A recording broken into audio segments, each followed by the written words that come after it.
One day cricket में जो question पूछा गया था हमने उसके सभी के जवाब दिए थे। 2 क्वेश्चन ऐसे रह गए थे जिनका हमने कहा था कि उसे डिटेल में समझाने की जरूरत है, तभी आप समझ पाएंगे। और उसमें से पहला क्वेश्चन था, जी हाँ, नैपस्टार ने हमसे पूछा था, जैसे कि 2 क्वेश्चन आपने थंबनेल में देखे, कि केन्या टूर से क्रिकेट के टर्म्स में, क्रिकेट लिहाज में नेपाल को क्या प्रॉफिट हो सकता है, क्या इससे वो गेन कर सकते हैं बजाय दूसरे बड़ी टीमों के खिलाफ खेलकर। और दूसरा उनका क्वेश्चन था कि रोहित पौडेल की जो फॉर्म है वनडे क्रिकेट में, वो सडनली उसने इतना डिप क्यों लिया कि लगभग 20 के एवरेज से वो अभी स्कोर कर पाए हैं पिछले 4-8 मैचों में। तो ये 2 क्वेश्चंस थे। चलिए पहले क्वेश्चन को एंड पुट ऑन करते हैं। नैपस्टार भाई, उम्मीद है कि आप इस वीडियो को सुन रहे होंगे और आंसर्स आपके पूरा गौर से सुनेंगे और आंसर्स आपके सामने हम जो हमारा पर्सपेक्टिव उसे रखने की कोशिश कर रहे हैं। तो एंड सबसे पहले केन्या जो नेपाल की जो टूर होने वाला है इसकी कंफर्म हो चुका है, आपको पता है, 5 टी20 और 3 वनडे गेम्स के लिए। तो पहले टी20 की बात कर लेते हैं। सबसे ज्यादा गेम जो इसमें हो सकता है वो है कि आप प्लेयर्स को बिजी रख पाने में 2-3 पॉइंट्स हैं। अब आप बड़ी टीम के खिलाफ खेलेंगे, उसके इंतजार में, उनकी हामी के इंतजार में अगर आप बैठे हुए हैं तो वो भी गलत है।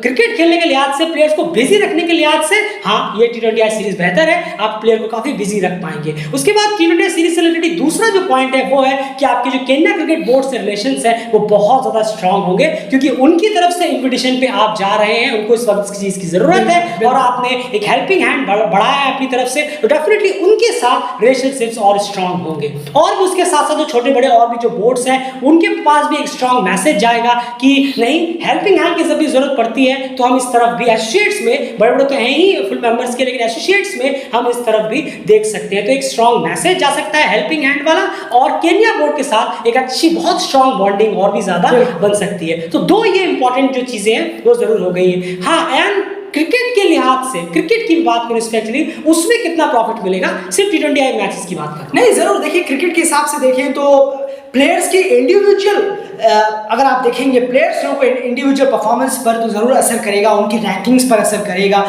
काफ़ी हद तक, क्योंकि अगर वो रन ज़्यादा करते हैं या स्कोर ज़्यादा मारते हैं तो ऑब्वियसली है रैंकिंग में, पर्सनल रैंकिंग में ज़रूर यहाँ पर कुछ गेन होगा। वहीं टीम रैंकिंग की बात करें तो थोड़ा डेंजर ज़रूर है। बिल्कुल, इतना गेन नहीं। बिल्कुल, अब देखिए 5 मैच हैं, ये आप भी जानते हैं, हम भी जानते हैं, सब जानते हैं।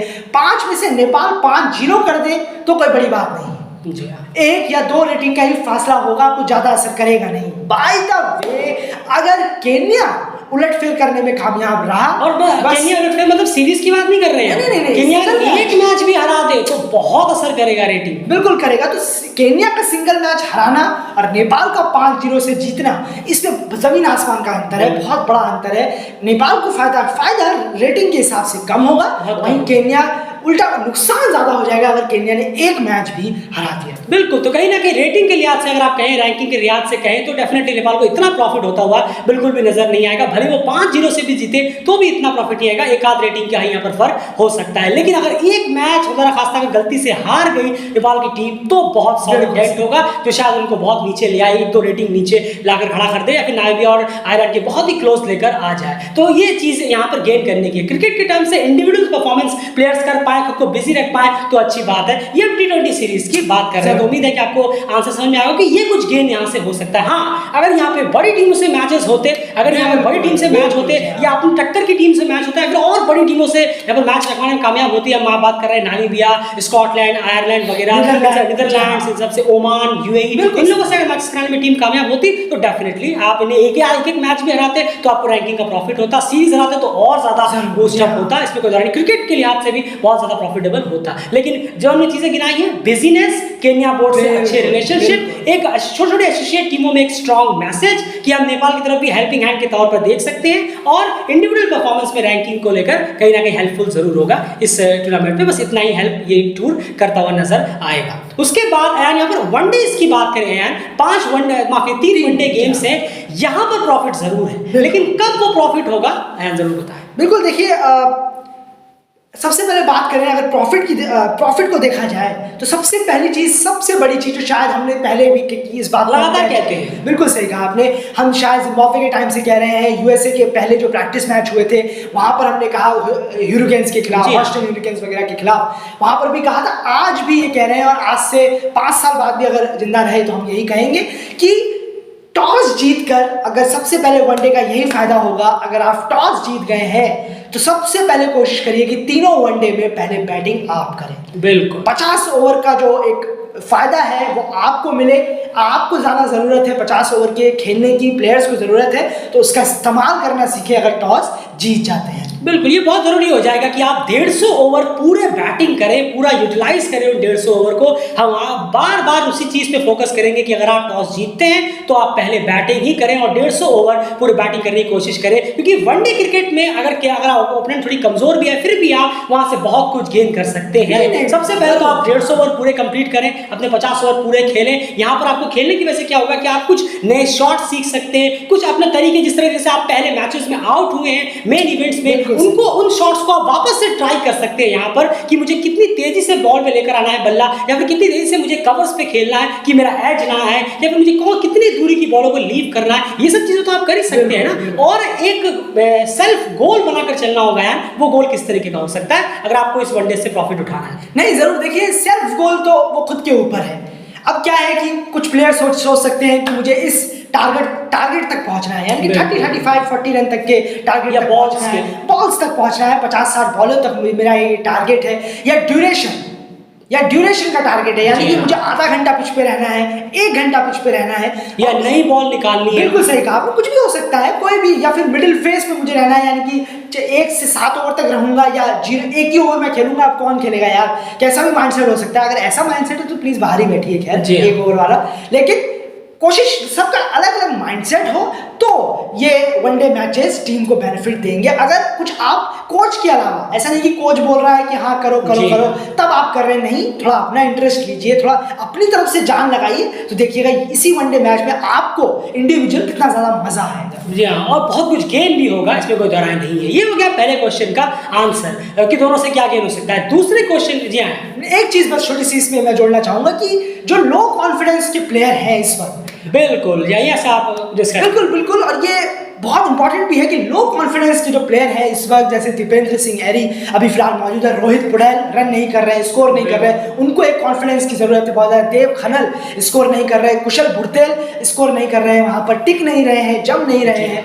इन सब प्लेयरों को जरूरत है कि वो अपना परफॉर्मेंस थोड़ा सा बेटर करें, ज्यादा वक्त निकालें। जी हाँ, बिल्कुल सही कहा, ज्यादा वक्त निकाले, इसमें कोई दौरान नहीं है। ये 4 प्लेयर्स खास करके, या बैटिंग पार्ट में बात कर रहा हूँ, ये 4 प्लेयर्स अगर 300 में से मेजॉरिटी ऑफ बॉल्स खेलने में कामयाब रहते हैं तो बहुत जरूरी होगा उनके सेल्फ बूस्टअप के लिए, सेल्फ कॉन्फिडेंस के लिए, और वो एक फॉर्म और टचअप को यहाँ पर ला सकते हैं। और जिन जिन तरीकों से ये अपने पिछले मेन मैचेस में आउट हुए हैं, उन्हीं शॉट्स को वापस से ट्राई करें और इस बार कोशिश करें कि मैं इन शॉट्स को बेहतर खेल पाऊँ। ये बहुत इंपॉर्टेंट चीजें होगी। तो केन्या के खिलाफ ये मैटर नहीं करेगा, आप वनडेज को बहुत अच्छी तरीके से यूटिलाइज कर सकते हैं अगर आप चाहें और सच में आप पूरी तरह से उसमें 200% अपना देना चाहते हैं तो। उसके बाद बात करें एंड रोहित पुड़ैल की डिपनेस की, जो एवरेज की बात कर रहे थे, वो की फॉर्म उनकी डिप हो गई है, एवरेज 20 के आसपास का हो गया है, पिछले कुछ मैचेस में 20 के आसपास हुआ है। तो देखिए, फॉर्म ऐसे अचानक से कहीं नहीं चली जाती। फॉर्म ऐसा नहीं है कि वो सदियों से 8-10 हजार रन करते हुए आ रहे तो अचानक से फॉर्म चली गई। जैसे विराट की इस वक्त फॉर्म नहीं है, बहुत प्लेयरों की नहीं रहती है, लेकिन ऐसा नहीं कि फॉर्म चली गई। लेकिन दिक्कत क्या है, वो क्लास उनके साथ है।